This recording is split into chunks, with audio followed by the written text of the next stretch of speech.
मजबूत है, ऐसी बढ़िया टेक्नोलॉजी है जो चुटकिया में बॉर्डर ने तोड़ दे भाई। पंजाब के साथी जब हरियाणा की तरफ बढ़ेंगे, जब बॉर्डर तोड़ने का उड़ाता ऐलान करेंगे, तो हरियाणा के साथी कंधे से कंधा मिला करके बिल्कुल दिल्ली की तरफ कूच करेंगे हमारे बड़े भाई के साथ में। और फिर सरकार द्वारा गोलियां चलवाई जा रही है।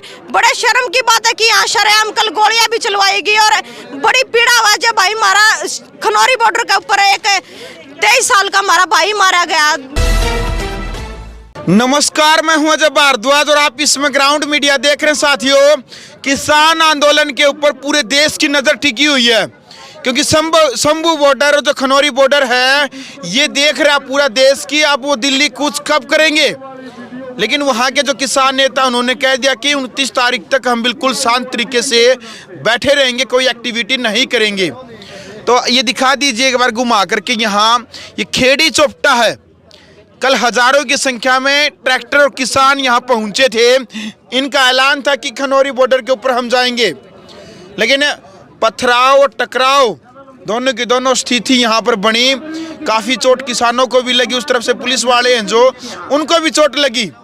तो फिलहाल खरकराम जी गांव से है प्रियंका खरकराम जी, जो किसान आंदोलन पहला था जो उस टाइम पर भी काफ़ी सक्रिय थी, अब की बार फिर सक्रिय है। सबसे पहले तो बहन जी राम राम। राम राम भाई।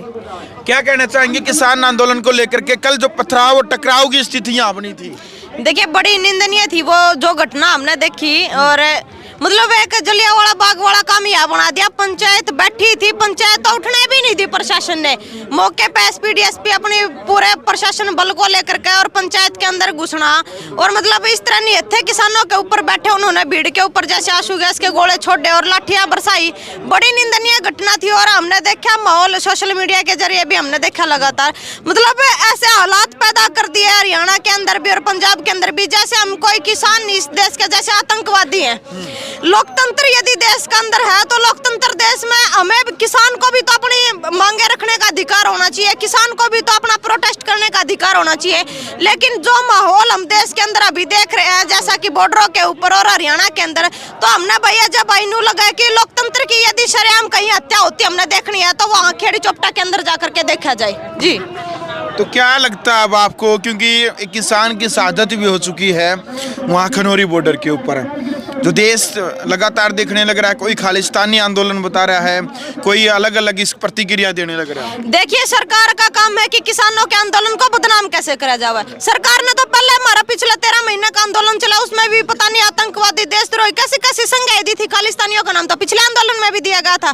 लेकिन सरकार की सारी साजिशों को हमने फैल कर 13 महीने तक हम मोदी शाह को, एक जो देश का सबसे बड़ा हिटलर है तानाशाह, उसको झुका करके आए और उन्होंने भी अपनी गलतियों को एक्सेप्ट किया, प्रधानमंत्री ने भी। और अब की बार फिर आंदोलन का पार्ट 2 अब शुरू हुआ है, तो अब की बार फिर सरकार की वही साजिशें चल रही हैं कि कैसे किसानों के आंदोलन को बदनाम किया जाए, कैसे किसानों के आंदोलन को कुचला जाए। सरकार खुद बॉर्डरों के ऊपर, खनौरी बॉर्डर और शंभू बॉर्डर के ऊपर भी और यहाँ पर भी जो धरना चल रहा है, हमारे आंदोलनों के बीच में अपने आदमी घुसा रही है शिवल के अंदर, जो हमारे आदमियों को उकसाने का काम कर रहे हैं। और फिर सरकार द्वारा गोलियां चलवाई जा रही है। बड़े शर्म की बात है कि यहाँ शरेआम कल गोलियां भी चलवाएगी और बड़ी पीड़ा हुआ जब भाई हमारा खनौरी बॉर्डर के ऊपर एक 23 साल का हमारा भाई मारा गया। मतलब 2 बाना का एक भाई था। सरकार ने, हमने नहीं पता सरकार को क्या हासिल हो रहा है। मतलब या तो खट्टर साहब फिर यूं तय कर ले कि उसने कितने किसानों की बलि चाहिए, हम उतने किसानों की बलि हम देने खातिर तैयार हैं। और दूसरी बात, हम सरकार ने एक बात कहना चाह रहे हैं कि हरियाणा के अंदर भी जगह जगह आपने चिंगारी देखने मिल गई आंदोलन की। अब तो बात यह है कि हमारा संयुक्त किसान मोर्चा जो नॉन पॉलिटिकल और जो ये संयुक्त किसान मोर्चा है भाई, वो एक मंच पा जाओ, फिर कद एक मंच पाओगे। किसान मरण लग रहे, तारे बालक मरण लग रहे, एक मंच पे कद आकर नहीं इकट्ठा होंगे। जब देश के हालात बेकाबू हो जाओगे, जब एक मंच पे आकर इकट्ठा होंगे।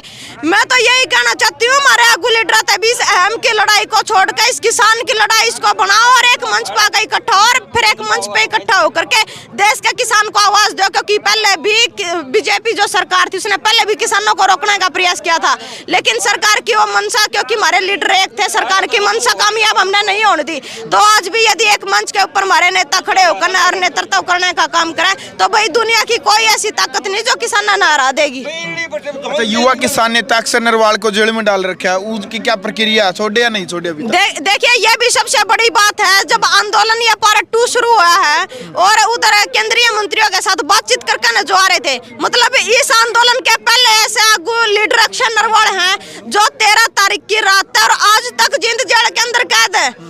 मतलब प्रशासन और सरकार ने भी इस बात के ऊपर कोई संज्ञान नहीं लिया। 307 जैसी अटेम्प्ट टू मर्डर की धाराएं लगा करके, और वो हमारे किसान नेताओं की जो आवाज को दबाने का सरकार काम कर रही है। तो हम सरकार को एक बात कर रहे हैं कि आप इस तरह से हमारे किसान नेताओं की आवाज को नहीं दबा सकते।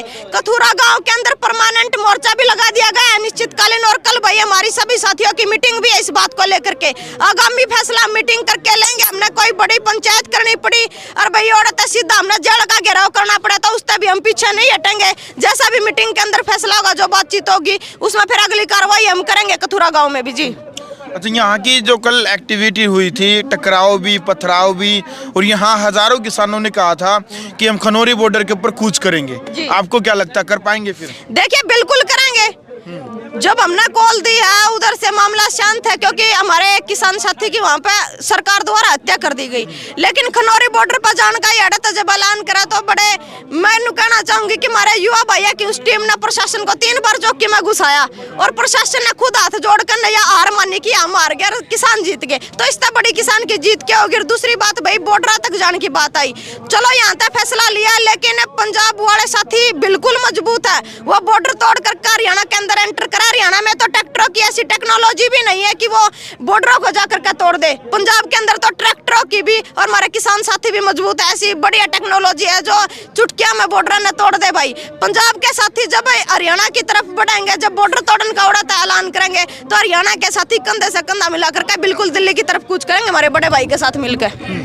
लेकिन शासन की तरफ से काफ़ी सख्ताई है, हरियाणा सरकार की तरफ से कह दिया गया पिछली गलती नहीं दोहराएंगे। अब की बार जो पुख्ता प्रबंध है वो बॉर्डर के ऊपर कर दिए गए हैं। हरियाणा के मुख्यमंत्री मनोहर लाल खट्टर का तो कहना है कि आप ट्रैक्टरों में क्यों जाने लग रहे हो, आप बस में जाओ, आप रेल में जाओ, यदि प्रोटेस्ट करना है तो। देखिए किसान के पास तो जो खेत में काम करते हैं उसके पास तो उसका साधन केवल एक ट्रैक्टर है।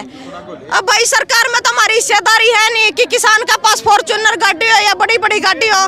किसानों के पास तो उनका ट्रैक्टर है, उनकी बग्गी है, भाई वहीं लेकर ना किसान दिल्ली की तरफ बढ़ेंगे। और ट्रैक्टर क्या हम हथियार थोड़ी ना ले रहे। हाँ फिर क्यों बनाया था, क्यों ऐसी टेक्नोलॉजी मतलब धरती को ऊपर उतारी, फिर उन्हें किसान का क्या ऐसा साधन क्यों बनाया जब सरकार ने इस बात का डर लगा?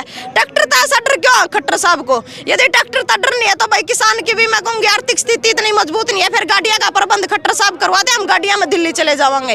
और दूसरी बात रही दिल्ली जाने की, तो जब हरियाणा और पंजाब और देश का किसान इस बात को निश्चित कर लेगा कि हमने दिल्ली जाना है, इन्होंने तो पहले भी इनके पुख्ता प्रबंध काफी अच्छे करे थे, सड़कें तक खोद दी थी, लेकिन ये सरकार की बार नहीं बसाई, किसानों ने दिल्ली कूच करा। तो अब की बार भी हम सरकार को कहना चाहते हैं कि जितना प्रबंध आपने करना आप उतने प्रबंध कीजिए। यदि यह प्रबंध आप किसानों की इनको MSP दे दो, किसानों को इनकी फसलों के दाम दे दो, जितनी फोर्स आपने जितना पैसा आपने बैरिकेटिंग पर लगाया, तो शायद ना तो हमारे मानस मरे, ना भाई हमारे कोई पुलिस वाला शहीद हुआ और ना ये खून खराबा हुआ देश के अंदर। बिल्कुल। अंत में कोई केंद्र सरकार तक कोई संदेश पहुंचाना चाहती हैं? देखिए केंद्र सरकार से तो हमारा एक संदेश है कि बड़े झूठे की सरकार है, लिखित में सारी चीज देकर ना लिखित में भी फर्जा है। हमारे तो पंचायत में भी एक बात क्या अगर भाई 14 मानसा का बीच में बात होगी ना तो उस बात तक फिर पंचायती मानस फिर नहीं कर दे। और ये ऐसे झूठे और नकारा निकम्मे की सरकार है, सारी चीजें लिखित में देने के बाद भी अपनी जबान तक फिर गए, तो भरोसा तो इनके ऊपर है नहीं। एक लास्ट चेतावनी बस यह है देश के प्रधानमंत्री को और हरियाणा के मुख्यमंत्री को कि या तो किसानों को उनके अधिकार उनके MSP दो, यदि भाई हमने हमारे अधिकार नहीं मिलेंगे तो हम इसे मरे और जमीर के नहीं है, जिंदा जमीर के लोग हम मरांगे तो लड़ते हुए मरांगे अपने हक खातर। जी चलो भाई, फिलहाल वीडियो आपने देख ली, थी हमारे साथ किसान नेत्री प्रियंका खरकराम जी। तो फिलहाल कमेंट बॉक्स में आप अपनी राय रखें, वीडियो को ज़्यादा से ज़्यादा शेयर करें। ग्राउंड मीडिया के लिए अपने कैमरा शौकीन के साथ मैं जब भारद्वाज। राष्ट्र निर्माण की जानकारी के लिए ग्राउंड मीडिया चैनल को सब्सक्राइब करें और शेयर करें।